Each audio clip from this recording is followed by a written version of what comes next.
শ্রেণীটা পঞ্চম শ্রেণী। সবাই যখন ক্লাসরুমের মধ্যে অপেক্ষা করছে তখনই প্রবেশ করলেন পঞ্চম শ্রেণীর ক্লাস টিচার। যথারীতি তিনি সবাইকে জানিয়ে গুড মর্নিং জানিয়ে ক্লাসরুমে প্রবেশ করলেন। তার সাথে তিনি তার নিয়ম অনুসারে সবাইকে বললেন লাভ ইউ অল। তারপর ক্লাস নিতে শুরু করলেন। অ্যাটেন্ডেন্স শেষ হলো। তিনি যথারীতি তার পূর্ব পাঠের পর্যালোচনা করতে শুরু করলেন। ক্লাসরুমের মধ্যে একটা ছাত্র ছিল, নাম তার ছুটি। ছাত্রটি ছিল ভীষণ অমনোযোগী, গায়ে নোংরা জামা, মাথার চুল এলোমেলো, বই খাতা অগোছালো। সে কখনোই ক্লাসের কোনো প্রশ্নেরই উত্তর দিতে পারত না। শিক্ষিকা তাকে সব সময় অপমান করতেন, বিভিন্ন রকম কথা শোনাতেন, সব সময় বলতেন তোমার দ্বারা কোনো কিছুই হবে না, তুমি কেন ক্লাসরুমে বসে আছো। এভাবে নানা রকম তাকে অবহেলা করত, তাকে অপমান করত। কিন্তু ছুটি কিছু না বলে তার মুখের দিকে তাকিয়ে থাকতো ফ্যাল ফ্যাল করে।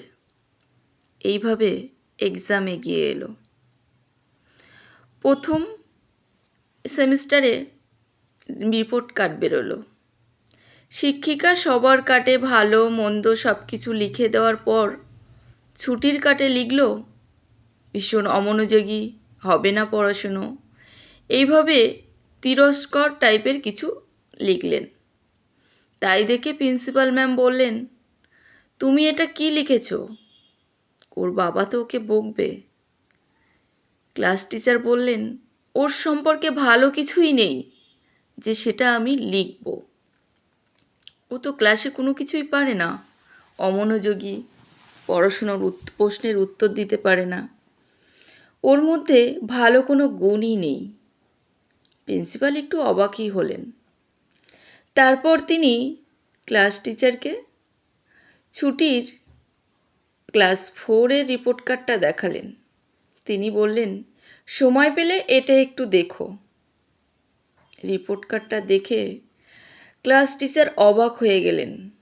সেখানে ছুটির সম্পর্কে যত ভালো কথা আছে সব কিছুই লেখা আছে।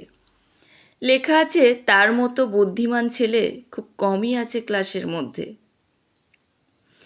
ইত্যাদি ইত্যাদি আরও ভালো ভালো কমেন্টস তার সম্পর্কে সেখানে লেখা আছে।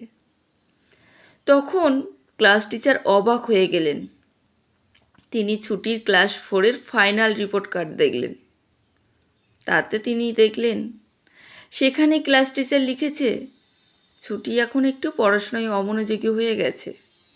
হঠাৎ করেই তার মাতৃবিয়োগ হয়েছে, যার ফলে সে কিছুটা ভেঙে পড়েছে। পড়াশোনায় তার আর মন নেই। তার একটু মায়ের মতো ভালোবাসা দরকার, স্নেহ দরকার, তাহলে সে আবার ফিরে আসতে পারবে পড়াশোনায়। তাই দেখে ক্লাস টিচারের চোখে জল পড়ল। তিনি কষ্ট পেলেন। চোখের জল মুছে তিনি পরের দিন যথারীতি ক্লাসরুমে গিয়ে বললেন লাভ ইউ অল।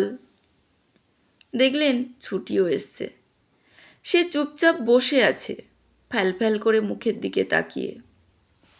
যথারীতি তিনি প্রশ্ন করলেন। প্রশ্ন করার সাথে সাথে উত্তরও বলে দিলেন। তিনি ছুটিকে কাছে ডাকলেন। ছুটিও গেল। ছুটিকে তিনি উত্তরটি বারবার বুঝিয়ে দিলেন, বলে দিলেন।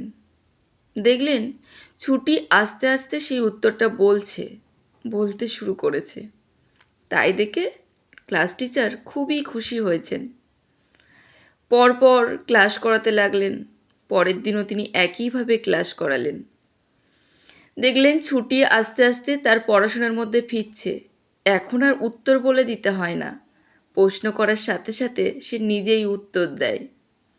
এইভাবে মাধ্যমিক পাশ হলো। ছুটি রাজ্যের মধ্যে ফার্স্ট হলো। তিনি খুব খুশি হলেন। ক্লাস বাড়ার সঙ্গে সঙ্গে ক্লাস টিচারও বদলে গিয়েছিল, কিন্তু ছুটি সেই ম্যামকে নিজের মায়ের জায়গা দিয়েছিল।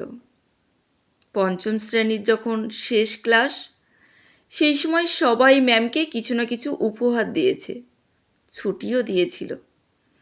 ম্যাম দেখল টেবিলের মাঝে একটা ছেঁড়া কাগজে মোড়া আছে একটা হাফ শিশির আতর আর একটা ভাঙা মতো বালা। ম্যাম সমস্ত উপহারের মধ্য থেকে সেটাই তুলে নিলেন। চুড়িটা তিনি হাতে পরলেন আর আতরটা একটু গায়ে মাখলেন। তখন ছুটি কাছে গিয়ে বলল, এবার আমি আমার মায়ের গন্ধ পাচ্ছি, আপনি আমার মা হয়ে উঠেছেন। এভাবে ছুটি মাধ্যমিক পাশ করলো, স্কুল শেষ হলো, কলেজ কমপ্লিট। ততদিনে শিক্ষিকা বদলি হয়ে গেছেন, রিটায়ারও করেছেন। তবুও শিক্ষিকার সঙ্গে ছুটি যথারীতি যোগাযোগ রেখেছিল, যোগাযোগ চালিয়ে গিয়েছিল। অবশেষে ছুটির বিয়ে ঠিক হলো। সে তার ম্যামকে মেলে করে জানিয়ে দিলেন, আপনাকে কিন্তু আসতেই হবে, আপনি না আসলে বিয়ে হবে না। ছুটি তখন বড় একজন ডক্টর, শহরের একজন নামকরা ডাক্তার। সে বিয়ের সমস্ত তোড়জোড় রেডি, সব কিছু রেডি, পুরোহিত রেডি, রেজিস্টার রেডি, কনে রেডি। তবুও ছুটি অপেক্ষা করছে। ছুটির সমস্ত অফিস কলিগরা ভাবছে, কে আছে যার জন্য এখনো ছুটি অপেক্ষা করে আছে। অন্যদিকে তার ম্যাম তার হাজব্যান্ডকে জানালো, আমাকে এই ইনভিটেশনে যেতেই হবে। তিনিও বেরিয়ে পড়লেন আসার জন্য।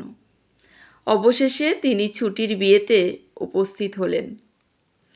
ছুটিও সঙ্গে সঙ্গে তার পায়ে ধরে তার প্রণাম করে তাকে নিয়ে মণ্ডপে গেলেন। সবাইকে বললেন, সবাইকে বলেছিলাম না আমি আমার মায়ের সঙ্গে সবাইকে পরিচয় করাবো, ইনি হলেন আমার মা। আজ ওনার জন্যই আমি অপেক্ষা করে আছি, উনি না থাকলে আমার বিয়ে হবে না।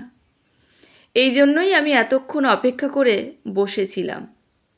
এবার উনি এসেছেন, ওনার উপস্থিতিতেই আমার বিয়ে হবে। সবাই তখন হতবাক হয়ে গেল। ম্যাম নিজেও আশ্চর্য হয়ে গেলেন।